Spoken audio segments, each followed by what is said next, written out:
후반부 43절부터 51절까지 오늘 말씀드리겠습니다. 사무엘상 17장이 좀 절수가 많아요. 43절부터 51절까지입니다.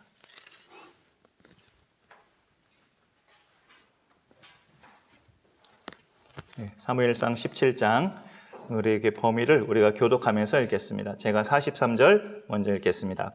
블레셋 사람이 다윗에게 이르되 네가 나를 개로 여기고 막대기를 가지고 내게 나아왔느냐 하고 그의 신들의 이름으로 다윗을 저주하고 그 블레셋 사람이 또 다윗에게 이르되 내게 오라 내가 이 산을 공중의 새들과 그 짐승에게 주리라 하니라.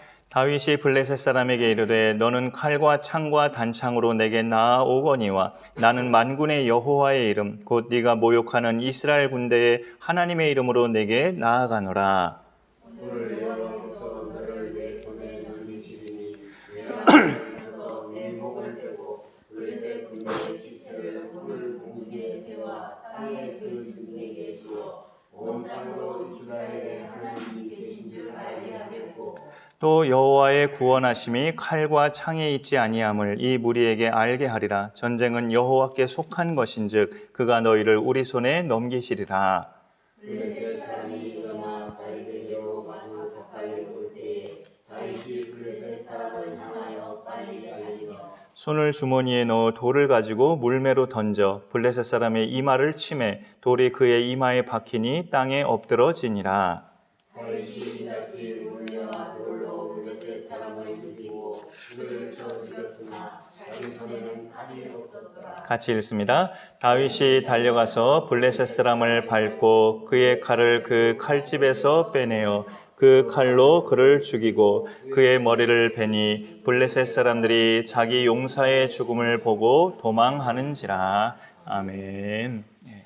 하나님의 사람으로서 정말 올바른 행동 하나를 든다면 하나님의 이름이 모욕당할 때, 하나님의 이름이 조롱을 받을 때 의분을 나타내는 사람입니다. 이게 믿음을 가진 사람이라면 정상적인 사람의 반응이라고 볼 수 있죠.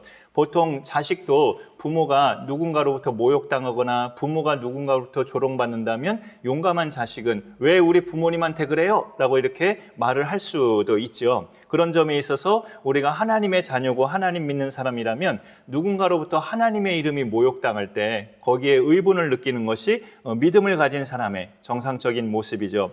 예수님이 성전에서 그 매매하는 자들을 보시고 그들을 다 내쫓으시고 돈 바꾸는 자들, 비둘기 파는 사람들의 상을 엎으시고 노끈으로 채찍을 만들어서 양과 소를 내쫓으신 그 성전에서의 사건, 이것도 이제 예수님의 그 대표적인 의분의 그 모습이죠.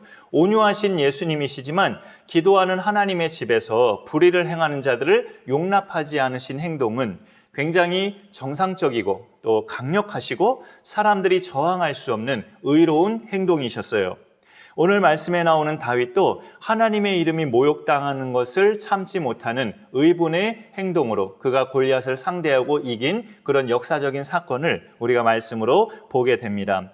누군가와 싸운다는 것은 우리 믿는 사람 입장에서 볼 때 싸운다, 부정적인 모습으로 그려지기도 하지만 그 상대가 누구냐에 따라서 싸워야 될 순간도 있죠. 그리고 왜 싸워야 하는지 동기가 싸울 수밖에 없는 그런 동기가 될 때도 있습니다. 그럴 때는 피하지 않고 싸우는 것이 또 믿음의 행동일 수 있어요. 하나님을 알고 믿어도 아마 다수의 그리스도인들은 골리앗 앞에서 사울 왕처럼 이스라엘의 군사들처럼 아무 힘도 못 쓰지 않을까 씁쓸한 짐작을 해보게 됩니다. 오늘 말씀으로 읽은 사무엘상 그 17장이 본문인데 우리가 좀 후반부로 와서 읽었죠. 거기 17장에 앞에 그 16절을 보시면 그 블레셋 사람이 40일을 조석으로 나와서 몸을 나타내었더라라고 되어 있습니다. 그리고 그보다 조금 더 앞에 11절을 보면 사울과 온 이스라엘이 블레셋 사람의 이 말을 듣고 놀라 크게 두려워하니라라고 되어 있죠. 여기 보면 그 보통 골리앗의 그 신체적 그 자료가 한 2m 93cm 정도의 그런 자료로 되어 있고 그 다음에 온몸이 갑옷으로 철저하게 무장해 있고 그의 창자로만 해도 한 20kg 아령 20kg이면 저 같은 사람은 뭐 들기도 힘들어요. 그런 정도의 무게의 창을 들고 있던 사람이라고 자료상으로 그렇게 나와 있어요. 그러면 골리앗이 이게 또 하나님의 은혜인데 이스라엘 백성과 사울 왕이 하나님의 은혜를 다 까먹어 버렸어요. 40일 동안. 골리앗이 그 정도의 강력한 힘의 사람이었다면, 성질 급하면 그렇게 첫날 나왔을 때 이스라엘 군사 다 쓸어버렸을 것 같아요. 골리앗이 성질 급한 사람이었다면. 그럼 어찌 보면 좋게 말해서 골리앗이 40일을 기다려준 거란 말이에요. 나하고 상대할 사람 있으면 나와봐라. 비록 그가 하나님을 조롱하고 이스라엘 군사를 조롱하고 너희는 사울의 그런 섬김쟁이들이지 하면서 이스라엘 사람들을 조롱하면서 그렇게 계속 나왔지만 무려 40일 동안 이 골리앗이 시간을 준 거란 말이에요. 하루에 단번에 딱 보니까 뭐 나하고 상대가 안 되겠구만 하면서 블레셋 군사들과 연합해서 이스라엘을 그냥 초토화시킬 수도 있잖아요. 그 골리앗이. 근데 그렇게 행하지 않고 자기가 40일을 인내하면서 상대할 자를 기다렸단 말이에요. 골리앗이. 그 40일 동안의 어마어마한 시간을 사울 왕과 이스라엘 군사는 아무 대책도 없었어요. 이것이 우리가 생각해 볼 때 믿음이 들어있는가라는 의구심을 갖게 만들어요.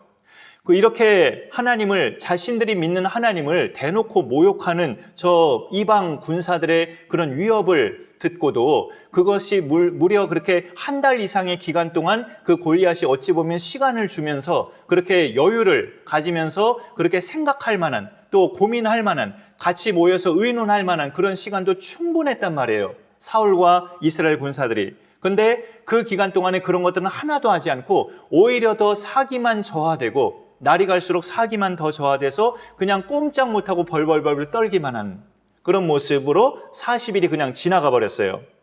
똑같은 이런 일을 당할 때 하나님을 전혀 모르는 사람들과 그래도 하나님을 알고 믿는다는 사람들은 그 반응이 다를 수밖에 없어요. 그 반응과 대응이 다를 수밖에 없죠. 불신자들과 신자들은. 만일 골리앗이 하루 이틀 정도만 이스라엘 앞에 나타나서 위협을 했다면 하나님을 믿는 사람이나 안 믿는 사람이나 똑같이 놀라고 떨고 두려워했다는 것을 이해할 수 있어요. 믿음의 사람이라 해도 뭐 하루 이틀 그 짧은 시간 동안은 자신의 믿음을 보여줄 만한 여유가 안 생길 수 있단 말이에요. 믿음이 좀 대범하지 못하고 연약한 사람은 하루 이틀의 그 짧은 시간 동안은 자신의 믿음을 보여줄 만한 여유가 없어요. 그냥 두렵고 떨리는 거지. 그러나 무려 40일을 골리앗이 아침 저녁으로 나와서 하나님을 모욕했단 말이에요. 그러면은 이스라엘 백성이 하나님에 대한 믿음이 정말 겨자씨만큼, 예수님 말씀처럼 겨자씨만큼이라도 정말 있었다면 그 정도 시간이면 충분하거든요. 충분해요. 충분히 자신들의 믿음을 확인할 수 있는 시간이고 지난날 체험했던, 과거에 체험했던 하나님의 전능하심을 떠올릴 수 있는 시간도 충분히 돼요. 40일이면.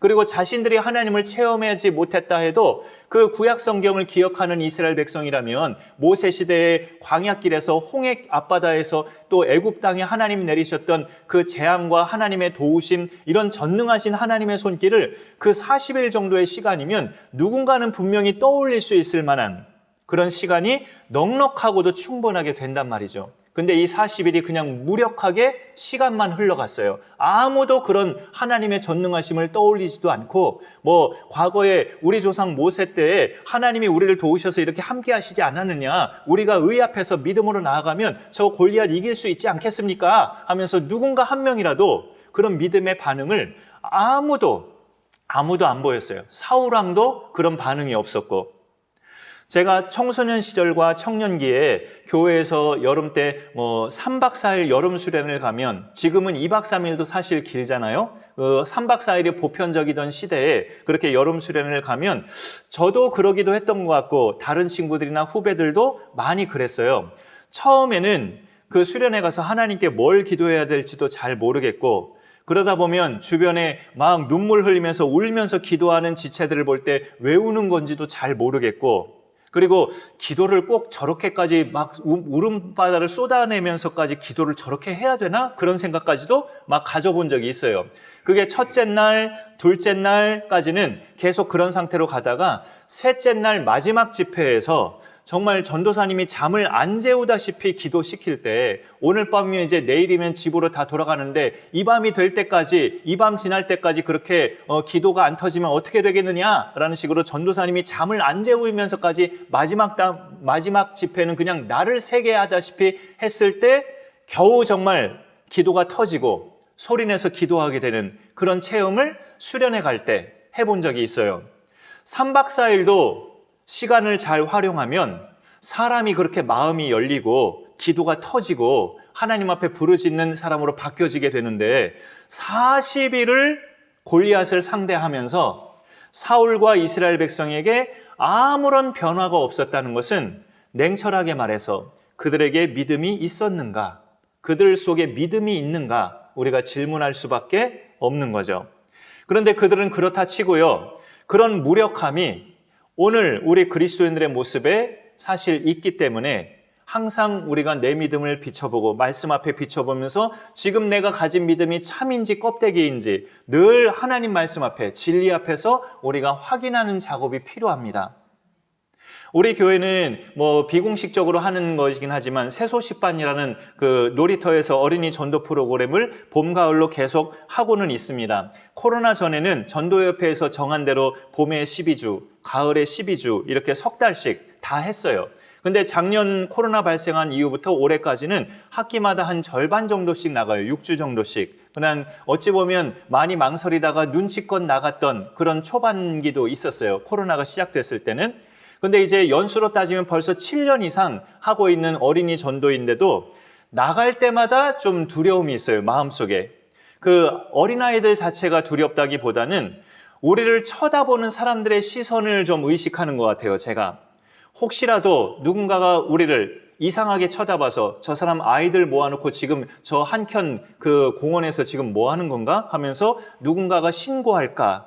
신고는 하지 않을까? 아니면 요즘에는 이제 여기로 이전하고 나서는 이 건너편 신월동 시영 아파트 단지 놀이터로 나가는데 누구 아파트 주민 중에 민원을 제기하는 사람이 혹시 발생하지 않을까? 그런 두려움인 거죠. 근데 이제 그런 일은 여태까지 하나님의 은혜로 참 없었어요. 근데 신고한다 해도 우리나라는 법적으로 지금 종교의 자유가 있기 때문에 그런 전도 행위가 법적으로 걸리지 않아요. 그걸 알았어요. 신고한다 해도 걸리지 않아요. 그런데 만일 차별금지법이나 평등법 같은 것이 통과되면 그때는 이제 걸리는 거예요. 어느 한 종교만을 진리라고 타인에게 강조하는 것은 그건 타인에게 한 종교만 믿으라고 차별하는 거다. 왜 기독교만 믿으라고 하느냐? 그 사람에게 종교 선택할 자유가 있고 종교를 아예 가지지 않을 자유가 있는데 이건 차별하는 거다 하면서 걸릴 수 있단 말이죠. 그런 법이 통과되면. 그래서 우리가 그런 법을 우리 교회에서 정말로 목회자들이 또 성도들이 막으려고 길을 쓰는 것이 바로 그거죠. 신앙의 자유가 사라지면 이 나라에 소망이 없기 때문에 그런 부분에 대해서 그런 법이 통과되지 않도록 우리가 늘 기도하는 것이 필요합니다. 인간을 불행에서 건질 수 있는 그 유일한 이름, 예수 그리스도를 거부하는 것이 하나님을 모욕하는 거죠, 사실은.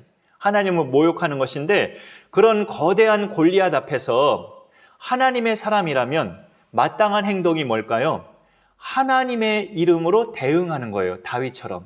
하나님의 이름으로 대응하는 겁니다. 다른 지름길이 없어요. 그런 거대한 골리앗 앞에 우리가 서 있을 때는 그냥 주저앉기보다 어떻게 결과가 어떻게 되든 나는 하나님의 자녀이니 내가 가진 하나님의 이름으로 대응해 보는 거예요. 그게 우리가 믿음의 사람으로서 할 수 있는 일입니다.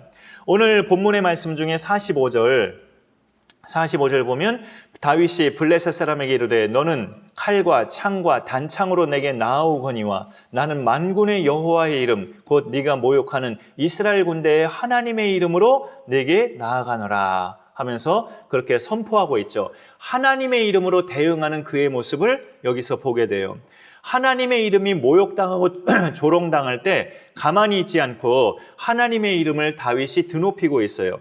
오늘 수요예배 말씀의 제목이 모욕당하는 하나님의 이름을 드높인 사람이라고 되어 있는데 참 멋진 사람이잖아요. 하나님의 이름이 다 모욕당하고 있을 때 사울왕과 이스라엘 군사들은 꿈쩍 못하고 아무 소리 못하고 있는데 이 꼬맹이 다윗이 그 모욕당하는 하나님의 이름을 자기가 골리앗 앞에 나아가면서 드높이고 있단 말이에요. 하나님을. 얼마나 멋진 소년이에요. 그런 믿음의 모습이 우리 가운데 있어지고 회복되기를 소망합니다. 나는 만군의 여호와의 이름 이스라엘 군대의 하나님의 이름으로 내게 나아가노라 하면서 이 말을 잘 보면 하나님의 이름도 드높이면서 하나님의 백성 이스라엘의 위상도 높이고 있어요. 이스라엘의 하나님의 이름으로, 이스라엘은 하나님을 믿는 민족이다, 그걸 밝히고 있는 거잖아요. 하나님도 드높이면서 지금 사기가 저하된 이스라엘 백성도 같이 띄워주고 있단 말이에요, 다윗이. 그동안 골리앗이 이스라엘 군대를 가리켜서 너희들은 사울의 신복들이 아니냐 하면서 별 볼 일 없는 군대로 폄하했어요. 근데 이 다윗이 하나님의 이름으로 그의 앞에 나아갈 때 하나님도 드높이고 이스라엘의 그 위상도 이렇게 드높여주면서 그렇게 나아가는 지혜로운 소년이었단 말이죠. 그 위협과 분위기에 사울과 이스라엘 백성은 정말로 사기가 저하돼서 40일 동안 아무 힘도 못 쓰고 그 모욕을 고스란히 당하고 받았는데, 하나님을 신뢰하는 사람은 자기가 갖고 있는 그 믿음이 곧바로 발동을 합니다. 다윗이 아버지 심부름으로 이스라엘 군사들과 함께 그 포함되어 있는 형들에게 음식을 갖다 주죠. 그렇게 볶은 곡식에 치즈에 아버지가 만들어준 음식을 이렇게 너희 형들에게도 주고 천부장에게도 갖다 주라 하면서 다윗이 아버지 심부름을 해요.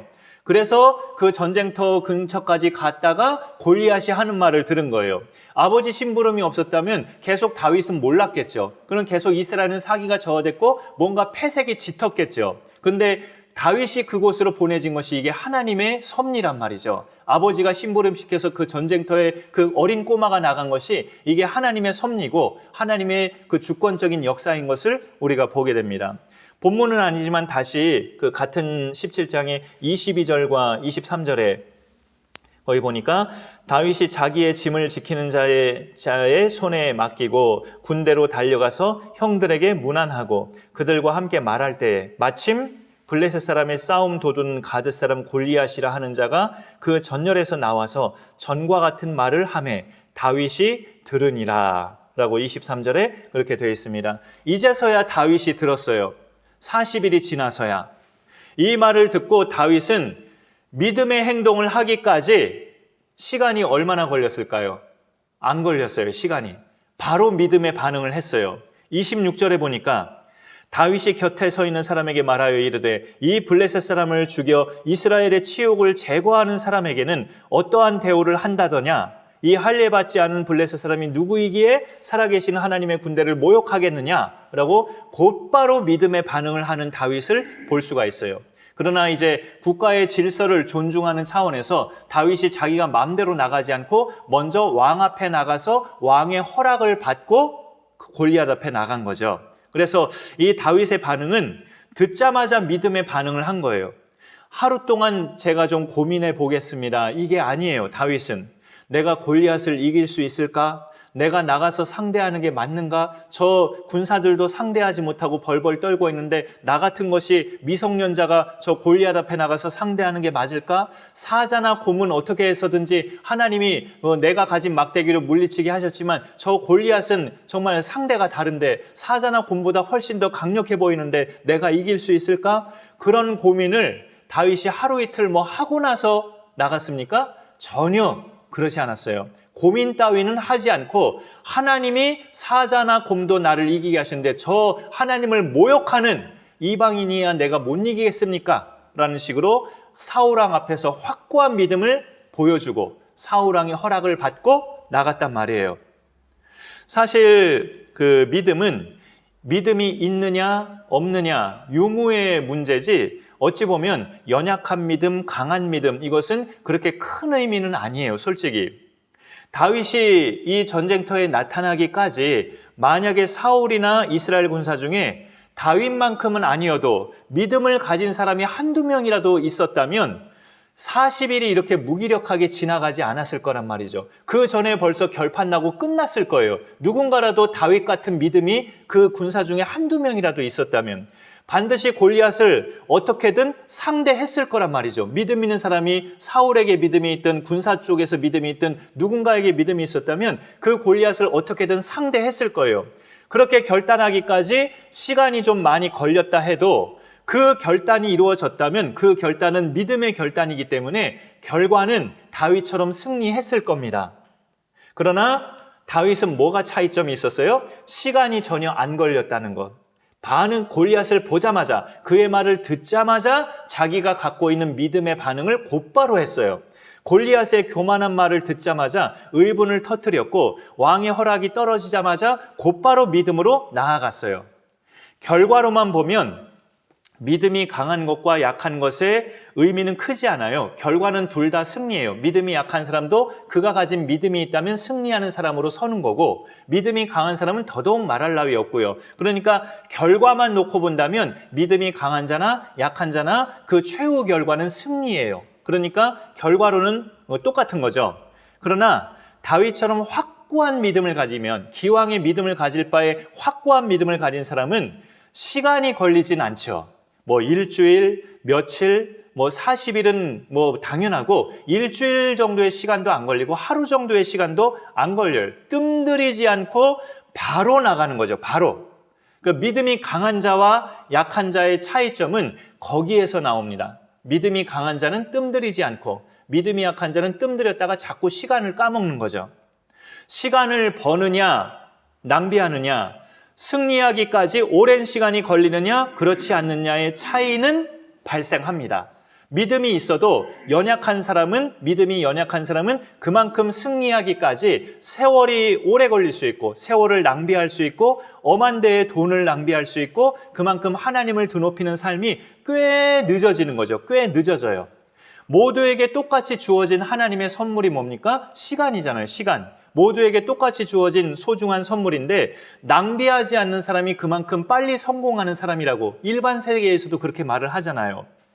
결과는 똑같이 주어지지만 믿음이 강한 자나 연약한 자나 믿음이 있다는 것을 하나님은 보시기 때문에, 믿음 자체를 귀하게 보시기 때문에 결과적인 면에서는 똑같이 승리해요. 그러나 시간차가 많이 차이가 난다는 거죠. 그래서 일단 결과는 똑같기 때문에 믿음이 있다는 것 자체가 참 귀한 거예요. 믿음이 있다는 것 자체가. 이스라엘 쪽에는 이 소년 다윗이 나타나기까지 그런 연약한 믿음이라도 가진 사람이 없었다는 게 소위 하나님의 백성이라는 이스라엘로서 수치스러운 모습이었습니다. 블레셋 사람이 어찌 보면 좋게 말해서 40일 동안 기회를 줬잖아요. 골리앗이. 하루에 단번에 보고 이거 뭐 나 상대할 사람이 없겠네 하면서 한 번에 이스라엘을 싹 쓸어버리지 않았다고요. 40일이나 골리앗이 기회를 줬어요. 인내심이 대단한 장수죠. 골리앗도. 그렇게 기회가 주어졌으면 그 사이에 얼마든지 믿음의 사람이 나올 수 있는데 다윗이 나타나기까지 아무런 믿음의 사람이 없었단 말이죠. 하나님의 선민인 이스라엘로서 수치심이에요. 수치심. 어쩌면 현대 그리스도인들의 상태가 그렇기 때문에 세상에 아무런 영향력을 못 끼치고 있는 겁니다. 골리앗 앞에서 그저 걱정만 하고 두려워하기만 하다 보니까 그들은 쳐다보지도 않고 건드리지도 않고 상대도 하지 않고 그냥 우리들 안에서만 모여 예배드리고 모이고 그렇게만 하고 살아가는 대다수의 그리스도인들이 아닐까, 우리의 모습을 그렇게 생각해 보는 거죠. 우리의 구원 자체가 절대 우리에게서 난 것이 아니라고 성경은 말씀하고 있죠. 오늘 말씀 47절에 보면 또 여호와의 구원하심이 칼과 창에 있지 아니함을 이 무리에게 알게 하리라 라고 다윗이 골리앗 앞에 나갈 때 하나님 말씀을 이렇게 외칩니다. 여호와의 구원하심이 칼과 창에 있지 않다. 하나님의 구원하심은 인간 세계에서 만들어진 어떤 든든한 무기나 물질이나 어떤 든든한 백, 이런 것에 있지 않다고 말씀하고 있는 거죠. 어디에 있습니까? 하나님께 있다고, 여호와께 있다고 다윗이 밝히면서 골리앗 앞에 나아가고 있죠. 우리의 구원도 하나님으로부터 임한 거잖아요. 하나님이 보내신 예수 그리스도를 통해서 그가 우리를 만나주심으로 우리에게 구원이 임한 거잖아요. 그러면 골리앗 같은 하나님을 대적하는 거대한 세상의 세력도 나를 구원하신 하나님을 내가 신뢰하는 믿음으로 허물 수 있다는 거죠. 그 단단한 여리고성도 하나님 말씀에 그대로 순종했을 때 그 여리고성이 허물어져서 그 전세가 여리고성 사람들이 기가 죽고 이스라엘 백성이 그 성을 점령했듯이 우리에게 그런 믿음, 하나님이 나를 구원하셨을 때 하나님이 구원과 더불어 내게 주신 믿음, 그 믿음이 내 안에 겨자씨만큼이라도 있다면 혹시 시간은 걸릴지언정 세상을 반드시 담대하게 다윗처럼 상대하게 되고 그 세상과 싸워 이길 수 있는 하나님의 승리자들로 우리가 설 수 있게 된다는 것이죠. 예수님이 없는 불신자라면 모를까? 불신자는 그렇게 가능한 것이 아니지만 우리에게 믿음이 작게라도 있다면 그거는 가능한 이야기라는 거죠. 비록 다윗처럼 대범하게 단번에 그렇게 나가지는 못할지언정 시간이 많이 걸릴지언정 결과는 다윗처럼 똑같이 임하게 된다는 거죠. 그러나 기왕에 우리가 믿음이 담대하게 키워진다면 그 오랜 걸리는 그 시간도 많이 절약할 수 있다는 것입니다. 믿음이 어떻게 하면 키워질 수 있습니까? 말씀이에요. 믿음은 들음에서 나며 하나님의 말씀을 들을 때마다 믿음이 단단해지고 그렇게 커간다는 것을 성경에서 알려주고 있습니다. 그러니 한순간도 우리가 말씀을 떠나지 않는 신앙생활을 해 나가야 합니다. 그게 세월을 우리가 허투루 쓰지 않은 방법이고 어려운 시련이 있을 때 곧바로 믿음으로 반응하는 비결입니다. 늘 말씀으로 양식을 삼고 내 믿음을 단단히 다질 때 어려운 순간이 올 때 우왕좌왕하거나 고민하는 그런 시간을 우리가 낭비하지 않을 수 있어요. 곧바로 믿음으로 반응하면서 하나님의 능력을 체험할 수 있습니다. 이런 믿음의 승리자들로 우리가 언제나 살아가며 주 안에서 강건하며 승리할 수 있기를 간절히 소망합니다. 제가 기도하겠습니다. 하나님 감사합니다. 오늘도 우리로 하여금 또 예배드리고 하나님 말씀을 나누게 하시니 감사드립니다. 모욕당하고 있는 하나님의 이름을 한순간에 드높였던 다윗의 믿음의 행동을 오늘 말씀을 통해 보게 됩니다. 왕조차도 또 이스라엘 군사들조차도 골리앗을 상대로 아무도 나가지 못하고 벌벌 떨기만 하며 40일을 시간을 그렇게 아깝게 보내기만 했을 때 그 마지막 날에 다윗이 나타남으로 정말 지체하지 않고 하나님의 이름으로 그가 나아갔을 때 그 거인 장수를 쓰러뜨리고 하나님의 이름이 드높여지고 이스라엘의 사기가 회복된 것을 우리가 보게 됩니다. 집단 가운데 하나님을 전폭적으로 신뢰하는 한 사람만 있으면 이렇게 그 집단이 일어나고 부흥하게 되고 뜨거운 불길로 역사한다는 것을 우리가 깨닫게 됩니다. 하나님 아버지, 우리에게 그러한 믿음을 주옵소서. 그러한 믿음이 우리에게 지녀질 수 있도록 늘 하나님 말씀으로 우리 자신을 다지게 하시고 언제나 말씀 가운데서 우리 삶이 늘 주 안에서 승리하는 삶이 될 수 있도록 하나님 함께하여 주옵소서. 감사드리며 예수님의 이름으로 기도 올리옵나이다. 아멘. 광고는